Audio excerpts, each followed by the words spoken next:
सांगायचं आहे की मन हे तयार झालं, कसं झालं, काय झालं ते बोलायचं नसते, पण बोललं लागते.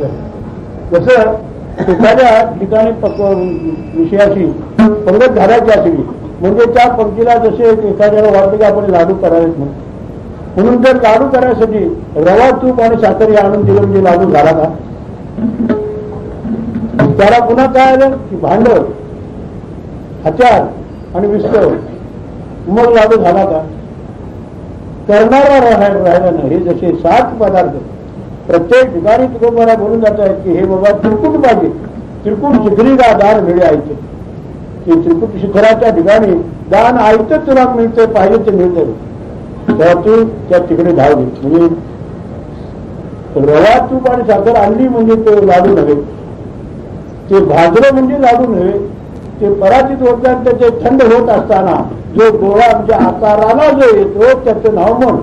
तसं आत्म्याला किती धक्के लागले कशा कशाचे म्हणून मन झाले. नारायण शास्त्री वापरावर सर्व खंडन म्हणून त्यांचा ग्रंथ आहे, त्यामध्ये हा विषय आलेला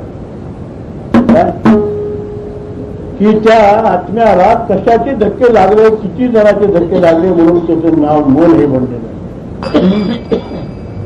जास्त मी घेत नाही तेव्हा पण ते कसलं काय मन जर पाहायला गेलं तर अहो म्हणे तरी नसाकडे हिरवी घाटाळ्या थोडे तर लोक चंचल मी मला कृष्ण प्रमाणे बाबा दृढ त्या चंचल चित्तात आणि ज्ञानोबरांनी सुद्धा गंमत केलेली आहे. पण पाहतो कोण आता पाहतात लोक, पण मला वाटत नाही काय.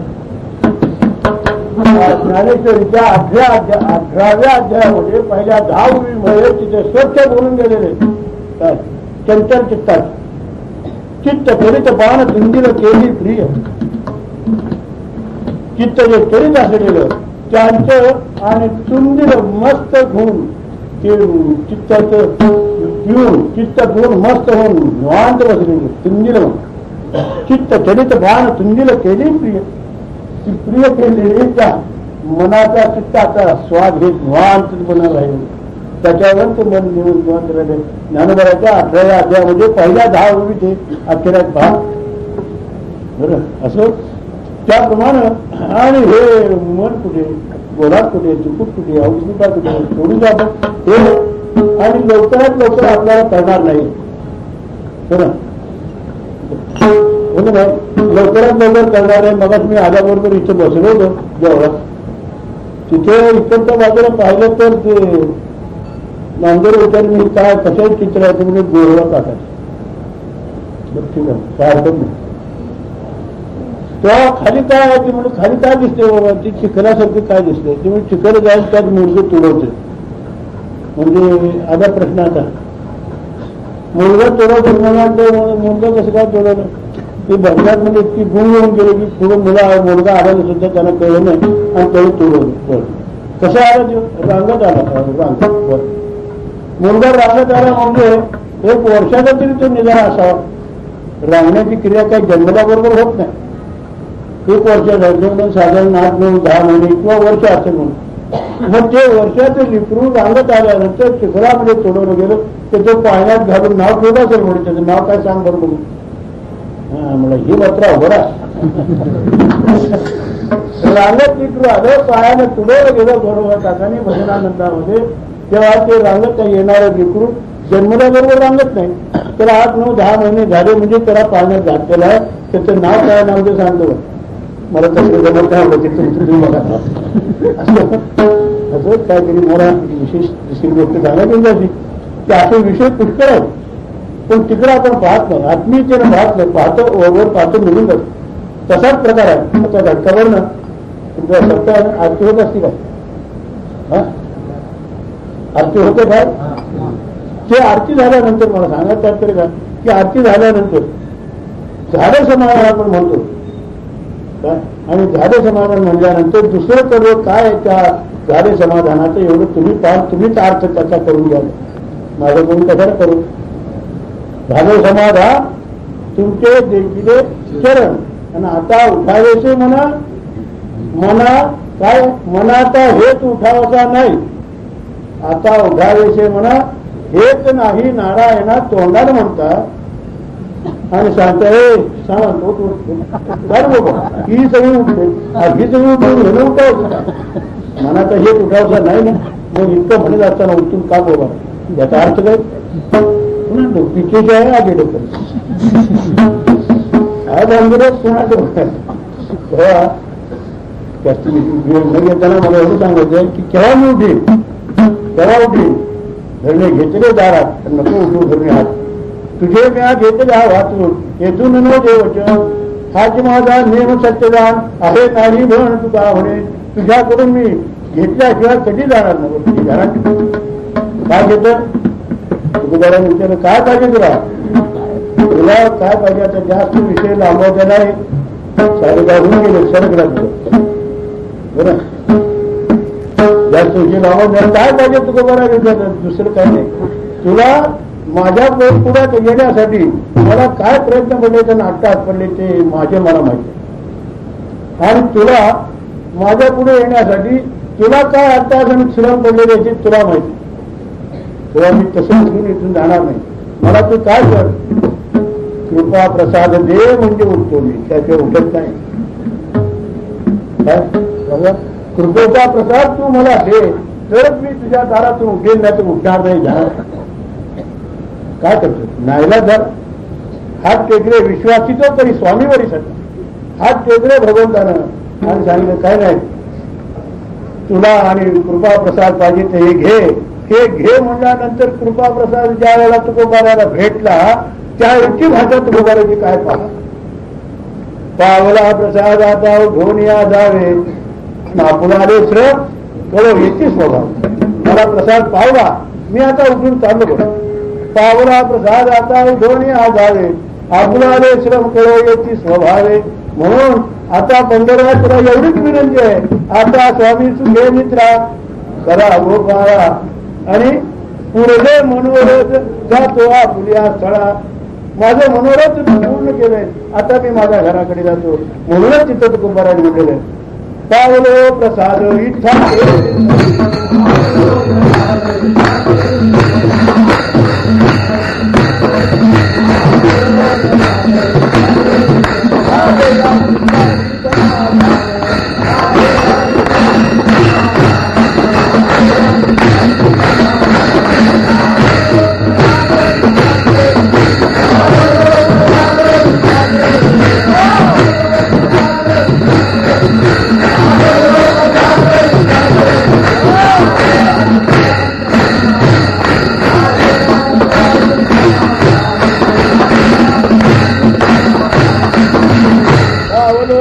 इच्छा केली तैसी झाले या चित्ताची समाधान मी जी इच्छा केली होती ती मला फलतूप झाल्यामुळं माझ्या चित्ताचं तिथं समाधान प्राप्त झालं कशाच्यावर झालं आता समाधान कशाने झालं सांगता का मी तर सांगतो तो त्याला काय मला सांगतो तेवढ्यासाठी मी आलो पावले से चित्त समाधान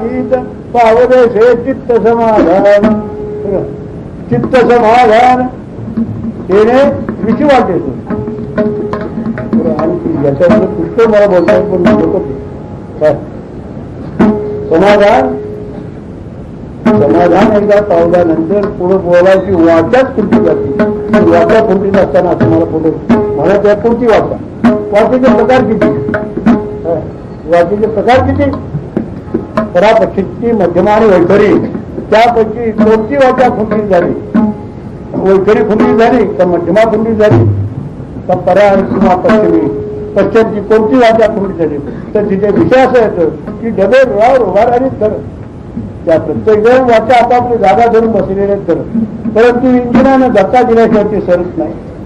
त्याप्रमाणे पश्चिंतीच्या ठिकाणी ज्या वेळेला त्या अहंकाराचा नामस्मरणात नामचिंतनाचा ओघ जेव्हा रूढ होईल त्यावेळेला आणि पुढे उन्मळून येते पश्चिंतीच्या ठिकाणी. नंतर परतून धक्का बसला की पश्चिंती, पश्चिंती नंतर मध्यमा आणि मध्यमेनंतर मग वैखरी. ती चार वाक्य आहेत म्हणून तिथे तुकोबाने झाले भाऊ माझा काही कळीत नाही काय नाही त्या धालगड्याची पाहत म्हणून या चारही वाक्या ज्या ठिकाणी खुंटीत होत आहेत तिथं बोलणं सगळं, कारण का मनाचं समाधान झाल्यानंतर वाचा बोलणार बोलू देईन अशा अवस्था वाचा खुंटीत होत आहेत म्हणून तिथं तुकोबाला सांगतात पुढे झाले चित्त समाधान.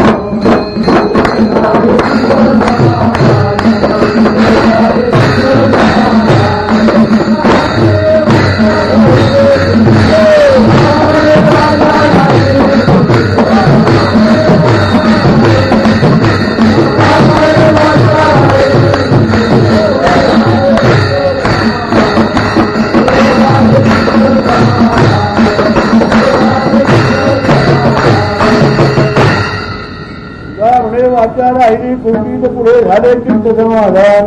त्याप्रमाणे समाधान आणि पावलं त्याच्यावर माझ्या कार्यासाठी तुला इथे भेट देण्यासाठी तुला काय श्रम पडले ते पडले आणि मी तुला सांगितलं की मी तुला भेटल्याशिवाय तुझा प्रसाद आणि घेतल्याशिवाय मी इथून हलणार नाही. त्याप्रमाणे तू आता कृपा प्रसाद दिलेला आहे.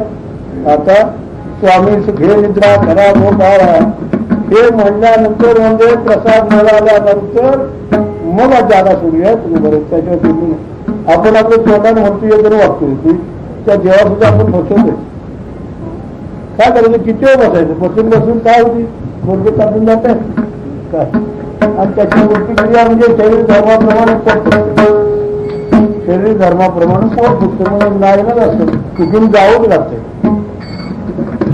मग इकडे मात्र अभंग म्हणताना भजन करताना मात्र म्हणता येत नाही बाबा पण स्वतः दिवसाचा जरी झाला होता तर तो हे मस्त तो हे केलं काय अवस्था आहे त्या अवस्थेत जाऊन बोलावं लागतं.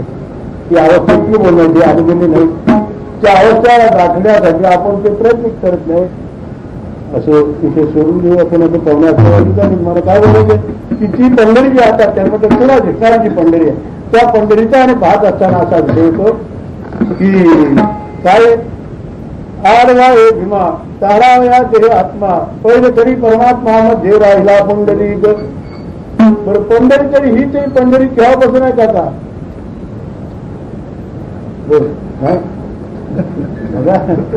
ही पंढरी केव्हापासून आहे जेव्हा होते चराचर तेव्हा होते पंढरपूर जेव्हा होती गोदा गंगा तेव्हा होती चंद्रभागा चराचर नाही अशा वेळेला पंढरी आहे.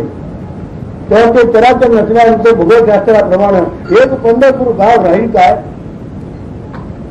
तर इथे समन्वय आणि समन्वय त्याचा वाचण्याचा अर्थ जर पाहिला असा आहे हे पद जमण्यासाठी काय त्याला यमक म्हणतात. काय यमक आहे इथे पहिल्यांदा काय आलं जेव्हा नव्हते चराचर र हा शब्द आलेला म्हणून ते यमक रला र येण्यासाठी म्हणून जेव्हा होते पंढरपूर हे यमक म्हणतात. काय त्याप्रमाणे हे आलेलं आहे. पण याचा मूळ शब्द जर पाहिला काय पंढरपूर हा मूळ शब्द नव्हे पंढरी हा मूळ शब्द.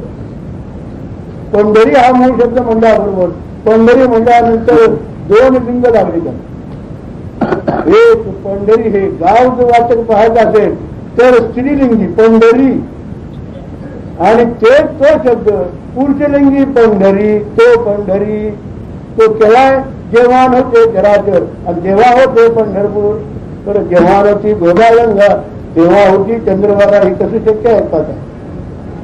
चंद्रभागा ज्यावेळेला गोदागंगा होती सर्व जन्म होते त्यावेळेला चंद्रभागा होती करायचा काळ सारावा चिंतने येण्याचं जास्ती म्हणा म्हणित तर बसत नाही. पण काळ सारावा चिंतने एकांतवादी रंगासनाने जेवाचे पूजने प्रदक्षिणा दिवशीच्या काळ सारावा चिंतने एकांतवास गंगा स्नान आहे, गंगेचं स्नान एकाच त्यामध्ये आम्हाला मिळालं पाहिजे. कसं शक्य गावात गावातून मध्ये बसायचं आणि तिथं गंगा जातीला वाहत असताना इकडचा ओढ तिकडे जाऊन त्या खोलीत जातो का त्याच्या होय काय प्रसंग आहे तेव्हा तिथं तो विचार पाहत असताना पाहिजे की गंगेचा ओढ असं चाललेला आहे दारा गावाच्या बाहेरून आणि तो ज्या खोलीत जातो त्या खोलीमध्ये ती गंगेचा ओढ असा आत जातो का त्या खोलीत इथं तर बोलून जातं एकांतवास गंगा असणार हे कसं आहे तर तिथे काय गणाबाई विचारा मी सांगितले त्याने काय भीमा आणि चंद्रभागा तुझ्या चरणीचे गंगा तो त्या ठिकाणी चिंतनाच्या ठिकाणी तू तिथे असला हवं किंवा यावं लागतं त्याला. त्याबरोबर भीमा आणि चंद्रभागा तुझे चरणी तिथे त्याग आहे बरं हा विषय येतो. आणि दुसरा प्रसंग असा आहे दुसरा काय प्रसंग कसा कशाला आता जेवायचं काय करायचा आज एकादश आहे हरणाळा अंघोळ करायला हरणाळा बरोबर मला झाला तिकडे नेऊन म्हणजे पुन्हा धावून त्यात मांडली जाते. हरणाळा म्हणजे काय हरणा तलाव व्हायचं काय कुठे तलाव व्हायचो त्याचं पाणी कसं काय ते जेवण कसं जेवावं लागतं हे जे हरणाळा आंघोळी आणि येऊन बसलेलं रावळी आधी ते झाले भोजन रामकृष्ण महाराज म्हणजे सगळं मला पुन्हा आणखी सांगत बसावं लागलं पाहुणे 11 वाजले असं तुम्हाला काय बरं दुसरं काय आपण कोणत्या विषयी वाईट पाठी चंद्र गंगा भीमा आणि चंद्रभागा तुझे विजय गंगा दुसरी गंगा कोणती आहे तिथे सांगा मला होय तुमच्याकडे काय बघा कसल्या बोलू कोण गंगा कोण मला सांगायची सांगता येईल माझं धार तिथे बोला तू का म्हणे पांडुरंगा मी ओहळ तू गंगा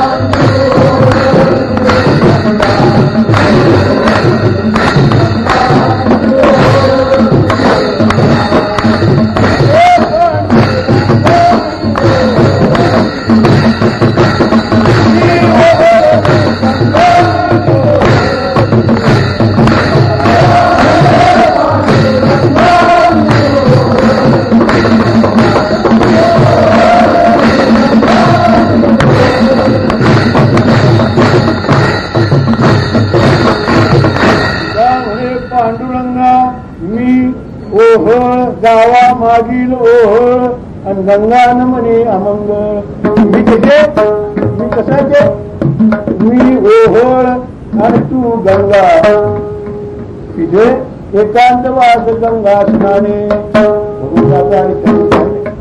त्यानं एकदा आलिंगन दिलं स्नान द्यायचं बरं अशा तऱ्हेचा हा विषय तेव्हा अशी जिथे आहे परिस्थिती कोणती आडवा हे भीमा ताराया ध्येयात्मा पद धरी परमात्मा मध्ये राहिला पुंडली या तिहीच्या दर्शनी प्राण्यालाही जन्म मरण प्रसंग असा आहे की त्या भगवंताने सुद्धा बोलून गेले मागा भोवती करून भक्ती तेव्हा मोठी मारली तुम्ही काय वाटलं मागताय ते सोडून द्या काही मोक्ष स्वर्ग मोक्ष काय मागा तुम्ही हे काम असतात तसं एवढं आमच्या मुळात नसलं काही मागामागेचं काम नाही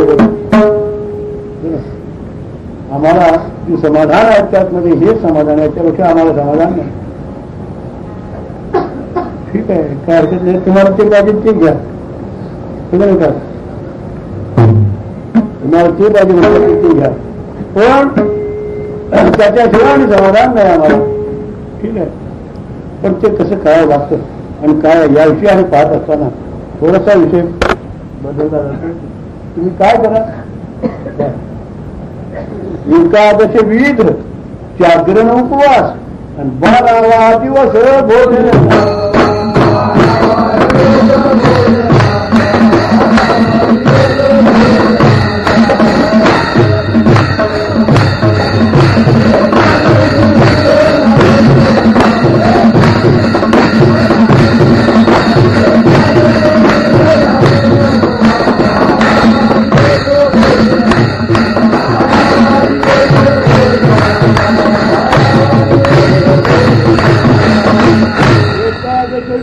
जागरण उपवास 12वा दिवस भोजनाचा विधियुक्त एकाशी व्हावे. विधियुक्त एकाशी व्हावे. वेळभर कर पण एकाशी कर. विधियुक्त उपास म्हणजे एकादशी विविध जागरण उपवास 12वा दिवस भोजनाचा. देवाचा दिवस कधी 12वा दिवस. प्रतिपदेपासून 12वा दिवस म्हणजे द्वादशी. बघ नाही बरोबर तेवढं ते म्हणून तेवढं मला मोठं येतं माझं आहे. 12वा दिवस भोजनाचा. 12व्या दिवशी भोजन करावं. पण प्रतिपदेपासून 12वा दिवस जर द्वादशी आली तर आता पुढची कशी आहे पुन्हा ठेवलं. आज काय झालं पुन्हा आता 12वा दिवस आहे. 11वा दिवस आज आहे नाही. प्रतिपदा नव्हती. मार्गशीर्ष शुद्ध प्रतिपदा नव्हती. द्वितीयपासून 15वा सुरू झाला. आजचा दिवस कितवा पाहिला 10वा दिवस पाहिला. मग 10व्या दिवशी आता ही करायची का आणि जेवायचं. पण तिथे म्हणलं की 12व्या दिवशी जेवावं लागेल. आणि पुढची आता ही तशीच आहे. भोग आता सगळ्यांनी ताळ सोडण्यासाठी झाले काय. 14 दिवशी संक्रांत. 14 तारखेला संक्रांती आहे किती 15ला 7चा मृत गेला 8ला. काय वाटेल चालय धिंगाण. रात्रीचं धिंगाण झालं तिच्या पंचांगाला काय असं. ते पुढच्या आणि महिन्याची जी एकाशी आहे ती सुद्धा केव्हा गेली 13व्या दिवशी. 12व्या दिवशी एकाशी आहे. ज्याशी जेवायची त्याशी एकाशी आहे. असं काय राहिलं बघून मला जास्त तिकडे जायचं नाही. म्हणजे फक्त मला एवढं सांगायचं आहे एकाशी करावी.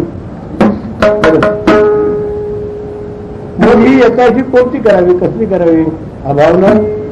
मी एवढंच मला तुम्हाला सांगून द्यावं असं वाटतंय की दीप रत्नकार पहा.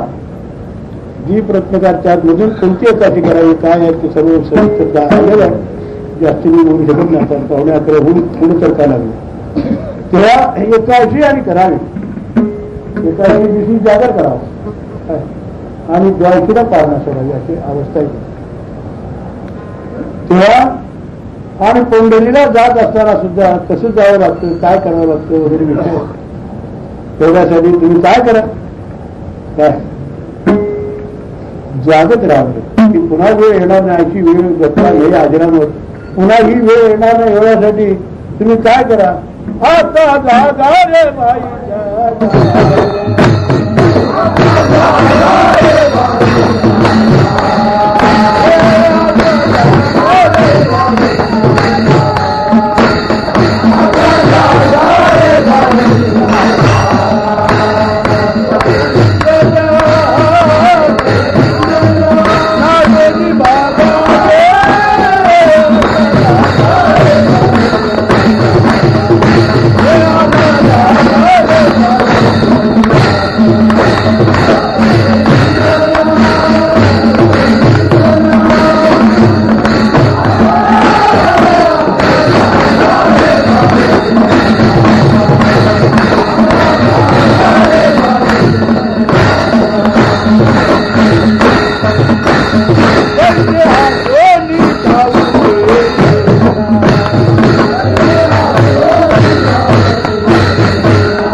लागारे आता नकारे भाई नकारे अरे गाठीचे ते लुटवू लोक काय पुराण जप जप दान धर्म वाऱ्या वगैरे करून जे काय संचय केलेला आहे ते तरी निदान लुटू नका त्या चोरांना. ऐसे असे ठाऊके नेना दुःख पावा पुढले नेना तेव्हा जागत राहा. आणि काय कर की तू पंढरीला जा तर पंढरीला जा. आता आपण पाहिलं जेव्हा होती चराचर तेव्हा होती पंढरी. मग हे 28 युगाशी काय संबंध येतो त्या म्हणजे 28 विजेवरी उभा खरं की खोटं.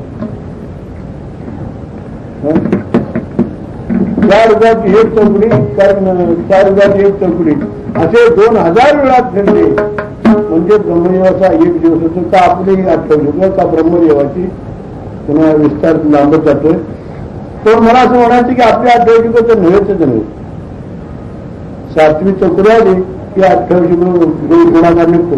तर ब्रह्मदेवाची सुद्धा 28 युग नव्हे. पण ब्रह्मदेवाच्या एका दिवसाचा जर आपण विचार करू लागलो तर असं स्वच्छ दिसूनच आहे काय सहस्रयुगपर्यंत ब्रह्मणविदो रात्रीयुग सहस्रांतांते हो रात्रविदो जना जै चौकला सहस्रवर हे पाये तै ठाये काही ईळ होय आणि तैशी ते सहस्रवर हे पाये रात्री जे 2000 वेळा चौकडी एक चौकडी 4 युगाची एक गाठ असे 2000 वेळा फिरले म्हणजे ब्रह्मदेवाचे 24 तास होतात. कृतत्रेता द्वापार कधी कृतत्रेता द्वापार कधी ऐसा चौयुगांचा मेळी हे महायुग शब्द आढळी वेदांत शास्त्री ऐसा ब्रह्मियाचा दिनांत तैसीत एक रात्र सहस्र 30 दिवसाचा प्रखर हे कमास ऐसे 12 मास त्याचे एक वरुष कोणाचे शतभरी आयुष्य ब्रह्मियाचे असल्या तऱ्हेच त्या ब्रह्मदेवाचं 100 वर्षात आयुष्य आणि 88 युगे जाण पंढरीची झाली पूर जो की ब्रह्मियाचा दिन प्रलय केला नामा म्हणे पंढरीची संख्या सांगितली संत मंत लोका दक्षिणी पादुका ढोबाच्या ते ब्रह्मदेवाचे आपण 28 युग नव्हे. केव्हाच आहे बघ आता हे आहे केव्हाच. आता आपल्याला काय बाबा कळत नाही काय नाही तेव्हा भगवंतालाच आपण विचारू पंढऱ्या आपला तुम्हीच माझ्यावर त्याचा कृपा करून आणि एवढं सांगा सोपान म्हणे देवोत्तमा पूर्वी येथे होता ब्रह्मा आणि पुरुषोत्तमा रामा तुम्ही कोणी ठाई होता. देव म्हणे कथापरीस आम्ही कुठे होतो तुला सांगतो ऐक. देव म्हणे कथापरीस आम्ही होतो पंढरी कोट्यानुकोटी युगात अनंत कल्पे गेली. नुसतं 28 युग नव्हे कोट्यानुकोटी युगात अनंत कल्पे गेली. म्हणूनच त्यानं मला सांगताय हे नो हे अधिकारीचे नाही 28 मग निर्धार तासाचे हा मृत्यूलोकची नव्हे. केव्हाच आहे मग केव्हाच आहे वाल्मिकी रामायण आनंद रामायण आहे. आनंद रामायण ज्या वेळेला प्रभूनं रामचंद्राने लंकेमध्ये विभीषणाला राज्य दिलं आणि तिथं स्थिरता केल्यानंतर ज्या वेळेला अयोध्येला आले आणि मग सर्वत्र शांतता झाल्यावर स्वतःला राज्याभिषेक करून घेतला आणि नंतर त्यांचे कुलगुरू जे असलेले या 2 प्रकार आहेत पाटील. एक कुलगुरू निराळे आणि एक मोक्षगुरू निराळे. कुलगुरू जे असलेले त्या कुलगुरूला आणि विचारलं त्यांनी प्रभूनं की मला आता तीर्थयात्रा करावं लागते सगळीकडे शांतता झालेली तीर्थयात्रा करावं ते मला सांग. कोणतं का राज्य म्हणून मग तुम्हाला ज्या ज्या तीर्थाला तुम्ही जाता तिथे तीर्थसंकल्प सांगण्यासाठी तुमचा कुलगुरू तुम्हाला नको काय हरकत नाही तुम्ही करा म्हणजे संबंध संगती निघाली बरं. आणि ते संगती घेऊन संबंध पृथ्वीवरच्या भारतातल्या सर्व यात्रा करीत करीत करीत पंढरीला आले आणि त्या पंढरीला आल्यानंतर काय अवस्था झाली की चंद्रभागेचं स्नान केलं आणि पंढरीचं दर्शन घेतले. त्यावेळेला पुंडलिकरायाचा संबंध कुठे आलेला मला दिसला नाही. आणि तिथे जे म्हणतात की वाहे बंदरदार का हे बाबी पुंडलिका बरोबर किंवा कसा रे पुंडलिकाच्या भावाचा कुकळून झाला आहे तर तुम्ही नाही सांगितलं तर माझं मी रेटच देणार आहे तेव्हा सुटत तेव्हा सुटत. हे कसं पुंडलिकासाठी आणि आलेलं आहे हे कसं का हे खरं का ते खरं हे नव्हे अधिकारीचे नाही 28 मग निर्धारतासाठी हा मृत्यूरूपच नव्हे. मग ते खरं आहे किंवा स्वतः प्रभू रामचंद्र त्रेतामध्ये येऊन दर्शन घेऊन गेले हे खरं आहे, तर पुंडलिकानं स्थापना केली हे खरं आहे. गुडाडीच आहे हे. तर काहीतरी असलं तरी मला इतकं सांगायचं की हे म्हणूनच हाच अनुवाद सहज पाहिलं तर हाच अनुवाद तुकोबरा सहज लिहिलेलं करून जातात. लिहिले ना आपल्याला अंदाज पडतोय काय जुनाटे जुगादीचे नारे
बहुता काळाचे घेवणे लोपले होते पारखेपणे भाव करणे तुकोबरा.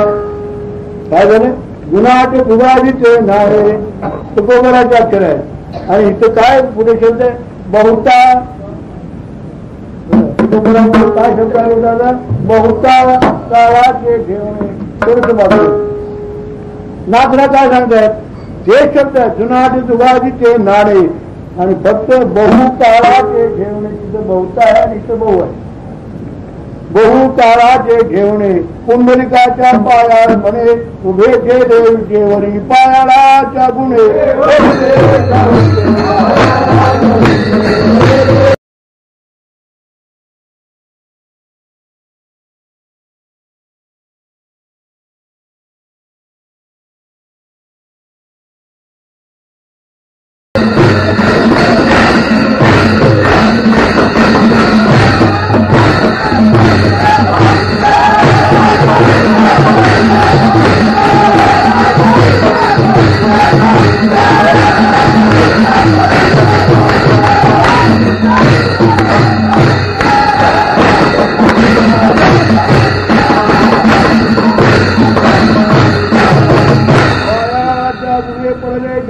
जगा पुंडलिकेला कविले काय होते ते पुंडलिकाच्या पायापणे उभे केले जेवणी.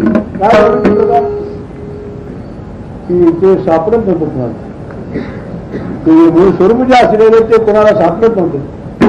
माता पत्रा निगमा नकळे दुर्गमो सिद्ध साधका मिळते वरून नपडे घाई सर्वता हे या पुंडलिकावर ओळखले प्रेम प्रीतीने घोळले भक्तिमातेने चाळविले आधीन केले आपण या सर्वत्र जीवांच्या आधीन त्याला केलं. पण हे सांभाळून जुनाट दुगाजीचे ठेवणे होते संताचे. मात्र बोलतात जुनाट दुगाजीचे ठेवणे होते संताचे पुंडलिके करुणी वाद ठेवणे केले ते प्रसिद्ध. प्रसिद्धीला मात्र पुंडलिकाने आणलेलं एवढी कार्य मात्र त्यांनी केलं. म्हणून ते म्हणले की जेव्हा पुंडलिके दाखवले पण हे सांभाळलं कोणी जुनाट जुगा.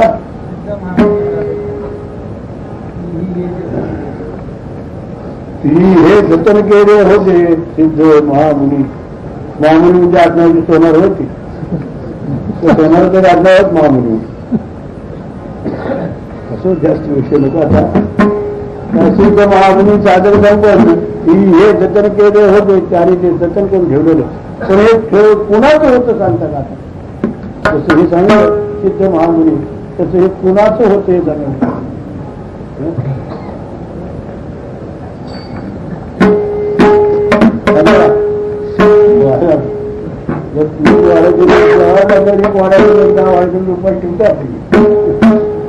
विनाट जुगाजीचे ठेवणे होते संताचे कुंडलिके करुणी वाद ठेवणे केले ते प्रसिद्ध. या तऱ्हेने ते आजकाल ते नव्हे प्रभू रामचंद्र हे दर्शन घेऊन गेले म्हणजे त्याचा अनुवाद तुकोबारायला केले की फार जुना ठेवा ही अजून काही मला कल्पना नाही. पण माझं इथपर्यंत मी पोचलोय की प्रभू रामचंद्र पंढरपूरचे दर्शन करून गेलेले आहे. आता याच्या पुढे तेव्हा मला शोध लागला तर आणखीन आपण पुढे चलतो. पण मला इथपर्यंतच मला आता वाचनामध्ये गेले तेवढं काय म्हणून ते नाही बी आठवण्यासाठी बरं ही आठवणीचं नव्हे म्हणून काय झालेलं की निर्धारासाठी हा मृत्यूलोक की नाही हा मृत्यूलोक नव्हे की निर्धारानं सांगतो. मग आहे काय आता मृत्यूलोक नाही आहे काय म्हणतो. मोक्ष मोक्ष मोक्ष म्हणल्यावर लोकांना गंमत वाटते की मोक्ष म्हणजे काहीतरी गंमत आहे जावं ती घ्यावं ती घ्यावं. पण प्रसंग असा आहे मोक्षाचे नाही मामाची नाही अवघड तो असे उघड जातो. पण प्रसंग असा आहे की दोन धनगराची पोरं होती आणि धनगराची पोरं मेंढ्या राखीत आपल्या रानात होते. पण तिकडून राजाची स्वारी आली. आता राजाची स्वारी याची म्हणल्यानंतर भयंकरी जाते काय राजाचारी किती वैभव सांगायचे बघ ना. राष्ट्रांत आला तर सगळा सरकार सुंदर सरकार त्याच्या नायकीने असली होती. आपण सरकार सुंदर शेवटी त्याच्या नायकीने अशी अवस्था होती. बेस वगैरे असं हे तर खूप राजा आहे. तर तो आणि निघाला गवाजमा पुढे वाजंत्री पुढे लष्कर पुढे हे चालले सर. आणि मागच्या बाजूला ती हत्तीवर अंबारी मध्ये ती बसलेली स्वारी. ते काय ही बांधगड आहे म्हणून ते मुलं जेव्हा रानात आले कडेला गाडा त्या रस्त्यावर कडेने उभा आले ते त्याने पाहिलं. आणि शेवटी ते राजाची स्वारी पाहिल्यानंतर हत्तीवर बसलेलं अंबारीत म्हणजे बसलेलं लाल बुंद वाचलेलं आणि अंगावरती हिरे माणसं घातलेली डाग घातलेली ती एकाने दुसऱ्याला विचारलं काय म्हणत म्हणजे ती एवढं लाल सुरू दिसतं म्हणजे हे काय खात असेल बरोबर. हे लाल सुरू एवढं पडलंय ती काय खात असेल ते म्हणलं का काय तुला कळलं का काय म्हणलं काय खाते म्हणे तेलकन कला खाते म्हणून दुसरं काय खाते त्याला तेलकन कळा म्हणतो धनगरच ती काय म्हणा ही त्याच्या अंगावर म्हणा ही असं चम चम चम चम चमकते ही काय खाल्ला का तुला कळलं का म्हणा ती शिरगोळ नव्हता गारगुट्या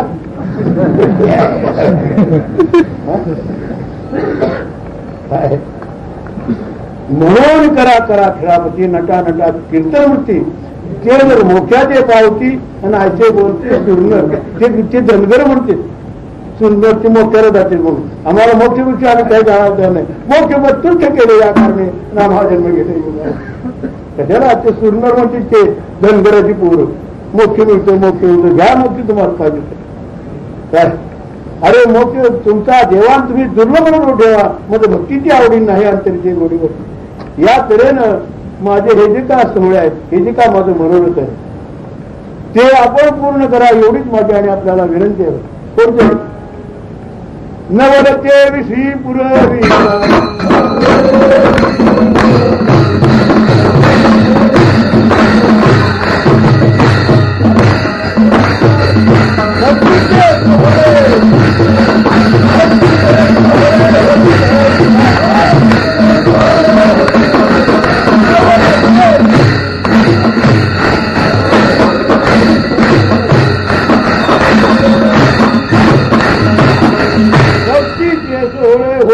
जीवासी अन्नवर देवी पुरविता माझी भक्ती भोळी ज्ञानेश्वर.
होई एकविध भाव होई मी का पडे निराळा ऐका जातो काय असा सोहळा सुटून निराळ पडू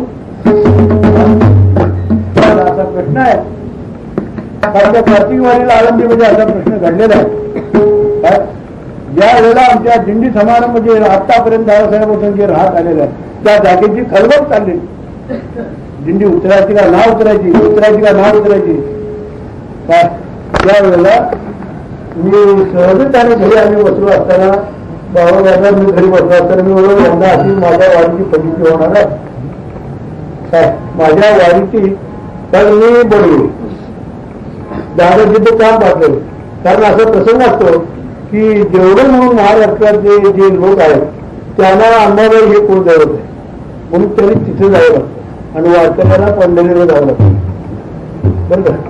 पण पंढरपूरची जे मंडळी आहे त्यांना आळंदीची वारी असते हे ध्यान. बाकी सर्वजणाला पंढरीची वारी आहे तर पंढरपूरची जे मंडळी आहेत त्यांना आळंदीची वारी आहे. आळंदीच्या मंडळीला पंढरपूरची वारी ही त्याचा गुरु असणे प्रकार आहे. तेव्हा मला आता जायला जाईल मी भाऊ दादा की मला तो वारीला जायचं आहे. पण या खेपेला असा प्रसंग आलेला आहे तेव्हा मी जर का तिथे आलो तर तुमच्या जागेत येणार आहे. बरं तुम्ही केव्हा या तुम्हाला काय तुम्हाला कोणी मज्जा केलं पहिल्यांदा म्हणजे भूमिपूजनच तुम्ही केले आणि आज गृहप्रवेश तुमच्या हात आहे. तुम्ही फक्त समाज घेऊन येऊ नका. आमचा समाज आणि तुमचा समाज एके जागी राहणं कठीण आहे. मग तुम्ही केव्हा या ठीक आहे. मला आपल्याला जागेची तर सोय झाली खाय प्यायची म्हणून बघू खाय प्यायची बघून बघायची पण जागी तर सोय झाली. त्याप्रमाणे काय झालं की आम्ही वारीला गेलो आळंदी. पण आळंदीमध्ये उतरल्यानंतर मला असं वाटायला लागले माझा समाज एकीकडे मी एकीकडे राहणं बरं नव्हे. बघू म्हणजे काय घरायचं आपण जाऊ म्हणून आम्ही नेहमी जी तिथे दिंडी उतरते त्या जागेत आम्ही जाऊन बसलो.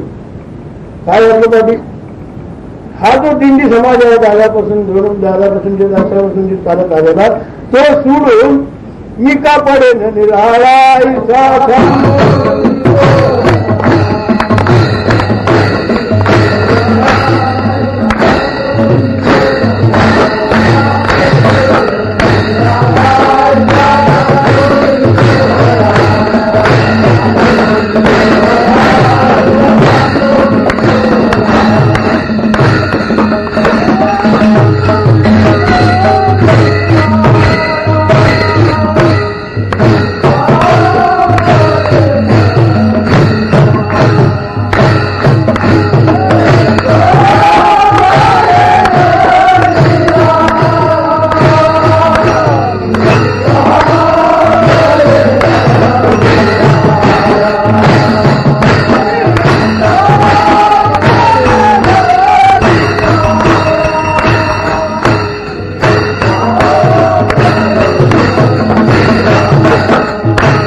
निराळा इसा सांगोनी सोहळा तिथे दादासाहेबांची दिंडी उतरते त्याच जागेत शेवटी आम्ही तिथे गेलो झालं.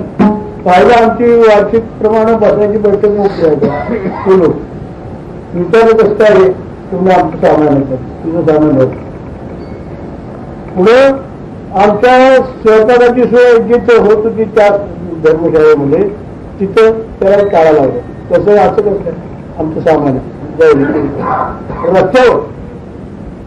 रस्त्यावर मी बैठक माझी मांडली त्यावेळेला सर्वत्र मंडळींनी पाहिलेलं आहे काय अवस्था आणि काय त्रास असेल तो मला जरी जीवाला झाला असला तरी पण या दिंडी सोहळा सोडून मी का तर हे निघाला ऐसा सांडोरी सोहळा झालं एवढं वर्ष झालं पुढे की बाजू फोडा घ्या काय होईल एवढ्या त्रासाने जर आपण कंटाळलो तर जन्माला येणारा किती त्रास आहे आणि शेवटी काय त्रास आहे मृत्यूचा तरी सोपी गोष्ट आहे असं ऐसा मी का पडे ऐसा सांडोरी सोहळा आता अनारिसा येथे न व्हावे सहसा तुका म्हणे दोन पाय पुढे उभा आहे मग